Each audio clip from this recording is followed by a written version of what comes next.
Hi అండి అందరికీ. ఈరోజు రూ. 100 చికెన్‌తో ఈరోజు కర్రీ చేస్తున్నాను కుక్కర్‌లో పెట్టి. దానికోసం ఈ చికెను బాగా క్లీన్ చేసుకున్న తర్వాత 2 ఉల్లిపాయలు కట్ చేశాను. ఇది కుక్కర్‌లో పెట్టి చేస్తాను కాబట్టి కుక్కర్‌లోనే మొత్తం ప్రాసెస్ అంతా కూడా చేసేస్తున్నాను.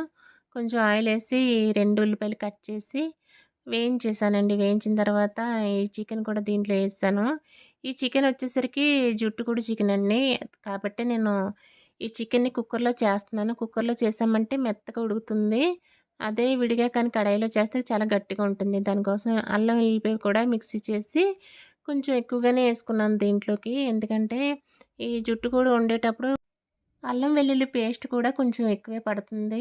ఈ వాటర్ అంతా కూడా ఇంకిపోయిన తర్వాత ఆయిల్ సెపరేట్ అయిపోయిన తర్వాత ఉప్పు, కారం, పసుపు ఇవన్నీ కూడా యేసుకొని దీంట్లో మసాలా కూడా యాడ్ చేసేసుకుంటున్నానండి. ఎందుకంటే ఈ కుక్కర్‌లో కాబట్టి మొత్తం అన్నీ కూడా ఒకేసారి యాడ్ చేసుకొని మనం మూత పెట్టేసి విజిల్ పెట్టేసుకుంటే సరిపోతుంది. ఇలాగా మొత్తం అన్నీ కలిపేసుకున్నానండి ఇలాగా. ఇది ఇద్దరికి సరిపడా చేస్తున్నాను నేను. రూ. 100 చికెన్ కాబట్టి. ఇలా అన్నీ యాడ్ చేసిన తర్వాత వాటర్ కూడా సగం వరకు ఏసేసాను ఇలాగా.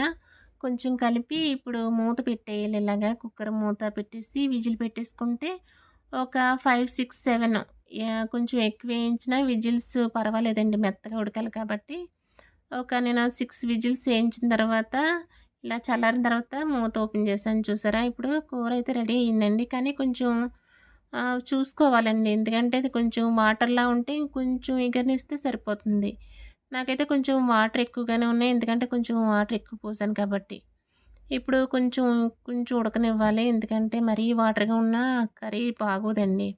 పక్కనే బగారా రైస్ కూడా చేశాను. ఇది కూడా ఇద్దరికి సరిపడా చేశానండి. ఈ బగారా రైస్‌కి ఈ చికెన్ కర్రీ బావుంటుంది.